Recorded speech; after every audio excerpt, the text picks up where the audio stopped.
Once upon a time, we measured the distance in darkness. What is spoken will eventually come to light.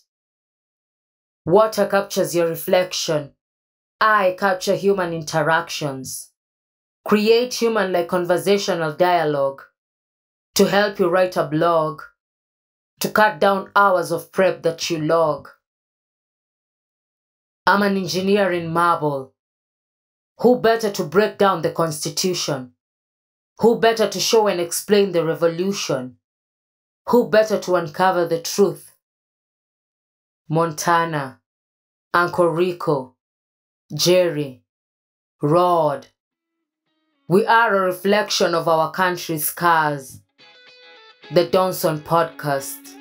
Show them who we are. You know I love you so. We're back, we're here.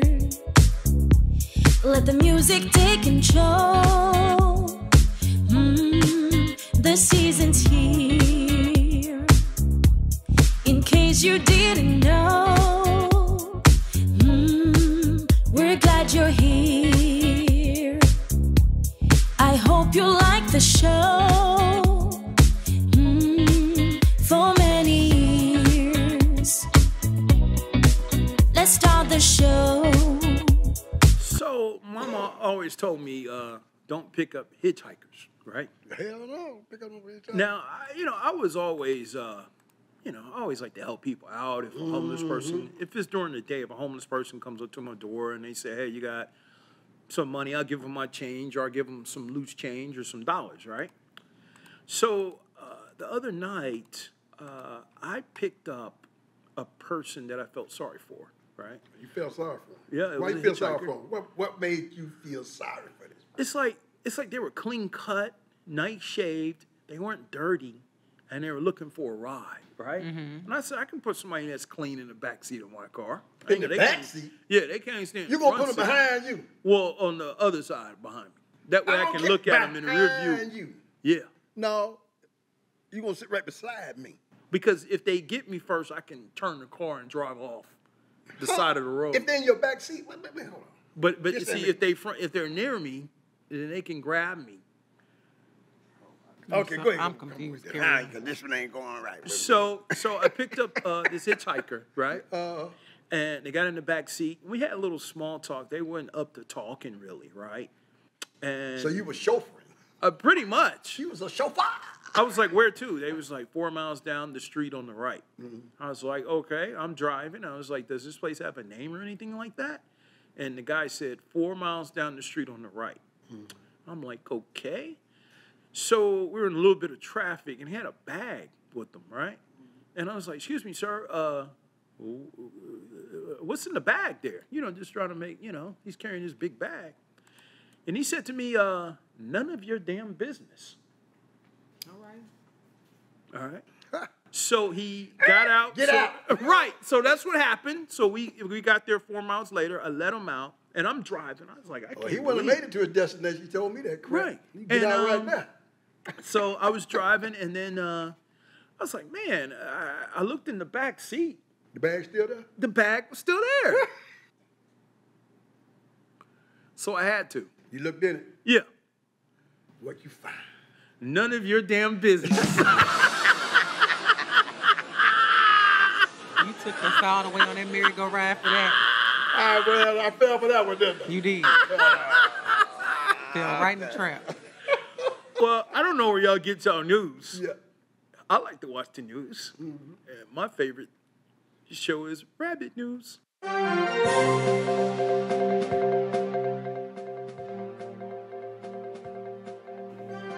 Good evening, and welcome to Rabbit News. And the homeless crisis tonight is outrageous. I have lost my entire savings account by giving change to homeless people. And then I can't remember a time where this has been this bad. But what we're going to do is we're going to turn to a new chapter in American history. We want everybody to give away their loose change to homeless people, to make sure that we can become a better American, a better citizen. Also, I had a guy bite my hand, and I still have the bite marks. But it's nothing that a little acid wouldn't take care of to get the bite marks.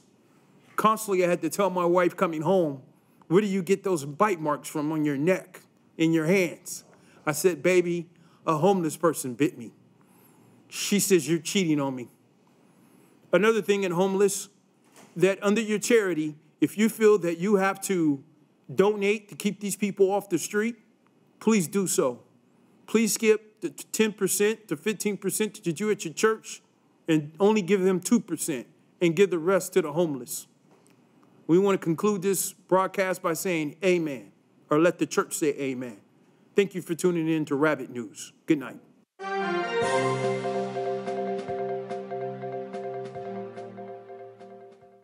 Now, public health is about keeping people healthy and preventing diseases. It's not just about treating people when they are sick, right? It's about taking steps to stop diseases from spreading in the first place. The CDC does this by conducting research, developing vaccines, and other preventative measures, and educating the public about these health crises, right? With that being said, it's time for Rapid Fire! Do it. Montanna!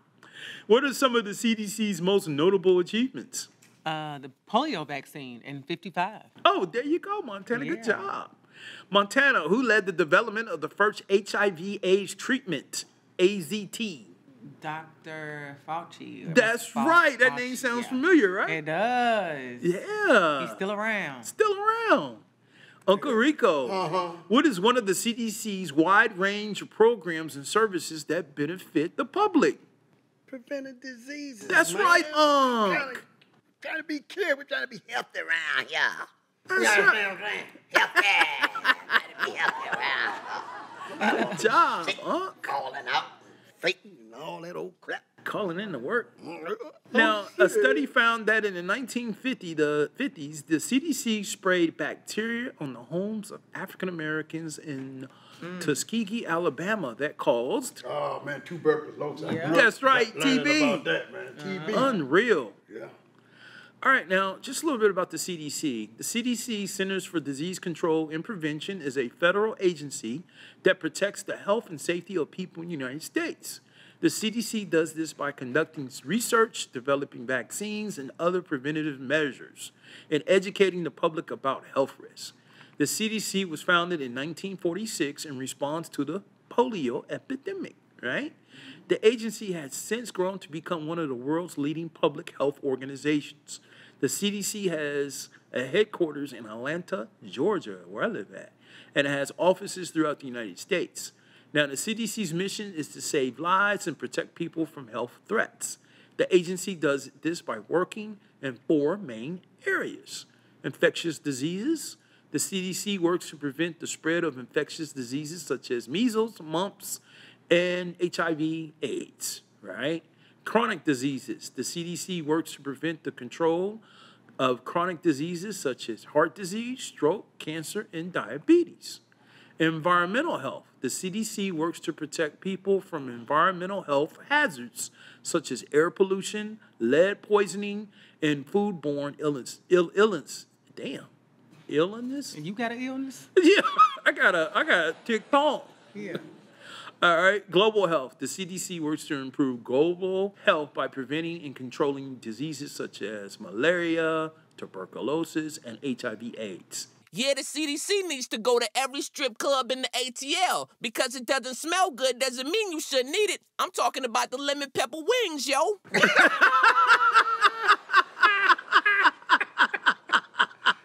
That'd be crazy. Now, Gerry, Serious, man. Gerry, where you come up with this? He stuff, just man? said it's wings, dog. Yeah, he kept that chicken wings and that. Now, here's some specific examples of things you might not know about the CDC. The CDC has a secret laboratory called the Plum Island Animal Disease Center. The laboratory is located in Plum Island, New York. It is used to study dangerous animal diseases such as foot and mouth disease and anthrax. Man, foot and mouth disease. Okay. They always tested on animals first. monkeys and all that. I know, but crap. you said animal diseases like foot and mouth. That's an animal disease? Yeah. Okay. Yeah. Foot and Good mouth. to know. I didn't know. The CDC has a fleet of airplanes that are used. Everybody got a fleet of airplanes, right? That are used to respond to public health emergencies. These airplanes are equipped with medical supplies and equipment, and they can be used to transport patient and personnel to and from active areas. Now, the CDC has a team of scientists who are experts in academia, study of spread of disease, and they use this knowledge to prevent CDC to control outbreaks. Right now, the CDC also has a team of linguists who are experts in translating health information into different languages. Now, Montana, based off what you know so far, do you trust the CDC? I would say, yeah. I mean, I trust them because, I mean, it's one of those situations where I have to trust them. I think with all the diseases and things that we have on Earth that, you know, we have to trust them in a sense to kind of a guideline of what we need to do in these situations. But the other side of that is, it's really funny to me. You remember when, you know, COVID was really rampant and we were wearing our mask. And then, you know, the COVID guidelines as far as like how long you needed to be quarantined and stuff started to get lower and lower. And then one day I remember I took a flight. On my way there, we had to wear our masks. By the time I landed, an alert had came out, you no longer had to wear a mask. So I get off the plane, everybody's mask is off. And to me, I was like, how do we just trust the government and the CDC that they said this thing is done and you could take your mask off? But literally an hour ago, it wasn't. So it's one of those things where it's like it's a gift and a curse. Like I do trust them in a sense that, you know, we've made it this far for those of us that have been able to, you know, survive these diseases like COVID and things like that. It's really the top resource that the everyday person has access to. So I think it's one of those things like I could choose not to trust it, but that's not going to get me nowhere either. Right. You know, I'm not a scientist, so trusting it is my best bet. What you think, Aunt? Well, I mean, yeah, I'm going to have to trust it. But, you know, and when the COVID hit, here's the crazy thing about the COVID. When the COVID hit, we had a lot of people in the African-American community. I ain't taking that shot. But guess what, man? Think back when you was a kid. All the vaccinations and all the shots you got. I just think because it was something new. We got a lot of vaccines growing up, but I think this was the first time that I could think about, outside of like a tetanus shot or something, that I was asked, do you want to take it? Because when you're younger, you went to school, you had to take certain vaccines. It was a part of life. But this was like the first time where it was like elective. So I think it was, one, scary, this was new, and then now it's a choice I can make, like, do I need it or not? And then also, that's scary because the government also is not mandating it. They're not saying you got to take it, but you should. So that's scary. Like, do I really need it or do I not? Like, y'all ain't making me do it. If it was life or death, y'all make me do it. Right. So now why are y'all like, it's an option? So I get that. I think that was part of it. And we are already fear-driven because of the Tuskegee experiment and stuff like that. We don't trust the government in certain ways. So I understood the black community's apprehension. Like, we've been there, done that, got the T-shirt. Right. So why I'm roll the dice again and let y'all inject me? You know? Yeah, I even saw people when I got the shot. I saw people in line with a Tuskegee T-shirt on. Quit lying. Like, damn. Now, here's some specific examples of the benefits of the CDC, which I guess y'all hit on a little bit right here. The CDC's polio vaccine helped to eradicate polio from the United States. Right. This has had saved millions of lives and prevented untold suffering, right? Now, y'all remember this? The CDC's response to Ebola outbreak in West Africa helped to contain the outbreak and save lives. Okay. Now, the CDC is a vital part of the U.S. public health system. It works to protect the health and safety of all Americans, regardless of their race, ethnicity, income, or zip code. Yeah, zip code. All right. The CDC is committed to advancing health quality and ensuring that everyone has an opportunity to live a healthy life. Now, you don't have to answer this question. You probably already did. But if you don't mind me asking, did you get the shot? And if so, why? Heck yeah, I got the shot. I got the booster too.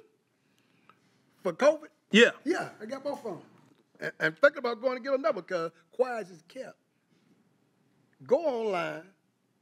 Don't you know COVID is just as rampant now than it was. Yeah, The that's rates, it keep going up, down, up, down. Hey, man. They just ain't talking about it like they were when it first came out. right. But if you go online and look it up, it's just as high as it was back then when they were screaming, man. Yeah.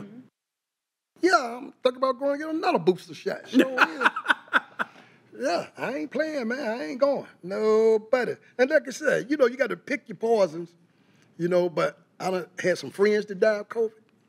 Some personal friends that came down with it and died. So, hey, man, I know it's real. Right. So, yeah. Matter of fact, I might leave tonight. And get a booster? Go get a booster. They still open. What the hell? I think they got them at the convenience store now. Well, I got mine at Kroger's. Okay. What Mama. What aisle you went down? I went to Kroger's and got it. So did. Top shelf. Top shelf. Give me that top shelf one. Yeah, that right up there, corner. Get that bottle right there. Don't let that one be touched yet. Give me that right. Just like shopping for groceries. Sign me up. Yeah, but yeah, man, I got all the shots. I got tuberculosis. When we was kids, you remember what was that shot they gave you? That big old scab came on your shoulder. I don't know what that was. That might have been a tetanus shot. Oh, tetanus. No, it was Measles? Mumps? It was one of them shots. It's a big old scab that come on your, what was it? TB. Yeah, I thought it was. Yeah, it's a big old scab that came on your arm, so the big old scab come and didn't fall off. Wow. I remember it. Your arm fell off? No, the scab. Oh, okay. Off, man. I'm like, still got both my arms. Okay. My damn arms. I was like, well, maybe I got a fake arm. No, I ain't got no fake arm. No, but a big old scab came on you. Yeah. And then it falls off and shit. Crazy. Yeah. I'll be there to see y'all. I need a booster shot. The COVID's on the rise. I'm coming. It's coming. Give me another booster, double booster. Now, vaccines. The CDC works on vaccines years in advance of their release. So people were asking, like, how did they just all of a sudden come out with a COVID vaccine? Now, the process... They didn't all of a sudden come out with it. Right. See, that's a lie. They went to the lab trying to develop that thing for a while, man. Yeah. When they first heard about it, when it came out of China. So they did... Allegedly. Yeah. Folks come up with so much mess. Now, the process of developing a new vaccine can take away anywhere from 5 to 10 years and involve a number of steps. First, you must identify a target disease. The CDC first identifies a disease that is a major public health threat in which there is no effective vaccine, right? They research the disease. Then they develop a vaccine candidate, right? And they test the candidate in animals as well. Yeah, that's what I think Montanna had said that earlier, yeah. And then they test it on humans, right? Then it has to get FDA approval. Now, the big question is, the CDC did not find the vaccine to COVID-19. The vaccine was developed by pharmaceutical companies such as Pfizer, Moderna, and Johnson & Johnson. The CDC played a role in the development of the vaccine by providing funding, regulatory oversight, and guidance, right? Now, the COVID-19 vaccine was developed so quickly for a number of reasons. Before we start, let's end this conspiracy thing once and for all. We love to blurt out words with no facts. Come on, man. Reading is fundamental. The shot conspiracy, Tupac conspiracy, big-ass chicken wings conspiracy. People are dropping because of drugs, liquor, and medication all taken at the same time for years. That should be CDC problem too. Yeah, Gerry, like Montanna says, I'm with you when you're right. Yeah. Now, check this out, y'all. Previous research. Scientists have been working on COVID vaccine for years, even before the COVID-19 pandemic, right? Hold on. How they gonna work on before the COVID even hit? Because that's how all vaccines work. I know, but how they know Because every disease, most of them, it already exists in a lab within the CDC. It's already there. Like COVID didn't, I mean, it came out of thin air in a sense, but we don't have enough time to dissect that. Let's take it offline. It's a it's a variant of the flu. It's like it's there. It's part of it is there. And once they get an actual strand, then they're able, I'll stop there because a scientist is going to come on here and be like, what's she talking about? But I just know it don't work like you don't get the disease and then they start trying to figure it out. Right. They already have like certain things to work on it. Yeah. All right. I'll take y'all word for it. Mm-hmm. But I don't trust you. You work for the government? Yeah. I might be the FBI. FBI, CIA. Take your pick. I said too much. Take your pick. I said too much. All right. Now, the CDC is not all bad, right? No, they're not all bad. Yeah, we got polio vaccines, HIV, yeah, COVID-19. I think it saved more than what we, what we thought. Well, I'm still here. All right, now let's look at Dr. Fauci just a little bit, all right? Mm-hmm. Now, he is the director, or was, of the National Institute of Allergy and Infectious Diseases, which is part of the National Institutes of Health. And he just drove away right there. Now, Dr. Fauci has been a leading voice in U.S. response to the COVID-19 pandemic. He has worked closely with the CDC to develop and implement public health inventions such as mask wearing, social distancing, and vaccinations. Now, the CDC developed guidance on mask wearing, the spread of the virus. How long did it take y'all to say, okay, I need to go out and get a mask? Was it right away, or was it just like, No, I ain't had to go about thinking about it. My wife came home and put this on. Yeah, I was inside for a long time. We were quarantined, but then like once we started moving around again, I just went along with it. Did that ever stop y'all from going into any parties or anything like that right off? No. Nah. Or family functions like Thanksgiving or no? No. Okay. But everybody had masks on when I got there. No, we didn't. We be quiet. Everybody had masks on. I ain't gonna say it ain't slowed me down. It ain't slowed me down from living my life doing what I want to do, but people did have masks on when I showed up. Now, Dr. Fauci has also been the target of criticism from some people. Some people have criticized him for his changing recommendations, which Montanna just talked about, right? On public health measures, such as mask wearing and social distances. Others have criticized him for his perceived arrogance and for his close ties to the government. Do you think it's right to hate somebody who's in a tough position? For what? Like, yeah, why? Like, why would you hate him? He's just doing his job. Exactly it. Baby, people hated on Jesus. Yeah, you know, people doing their job, man, you know. Well, I had a friend named Jesus, and they hated on him. What was he doing? Well, you know, he was your friend. No, he spelled it, Jesus is spelled Jesus. Oh. Yeah, well. He was your friend. That's another story we can get into. But I don't know why they called him Jesus in the first place. Oh, Lord, stop. Stop. Jay wasn't even in the alphabet back then. We're not going to do this. We're not going to do it. Keep it going. Hey, the J is silent, man. It wasn't even an alphabet. It wasn't even a letter. Like if you go in the hood, the J was silent with me growing up. No, but if you they do didn't say studying, juice. They was like, oops. I'm saying, no, if you seriously do some studying in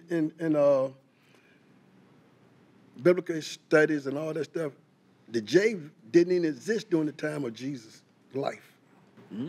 So his real name wasn't Jesus. It was Esau. You hear that, Montana? Look it up.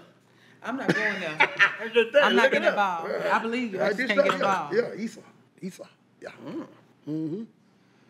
Now, every one of you listening to my voice, tell the world. Tell this to everybody, wherever they are. Wherever they are. Watch us and listen to us everywhere. Everywhere. Keep listening, y'all. Keep listening. Keep watching the sky. Watch the sky. Your smart TV.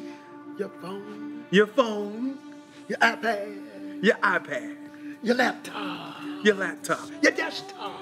Your desktop. All of those things. All of those things. Will show us. And we'll let you know that the Doneson Podcast has arrived. We here, y'all. We here.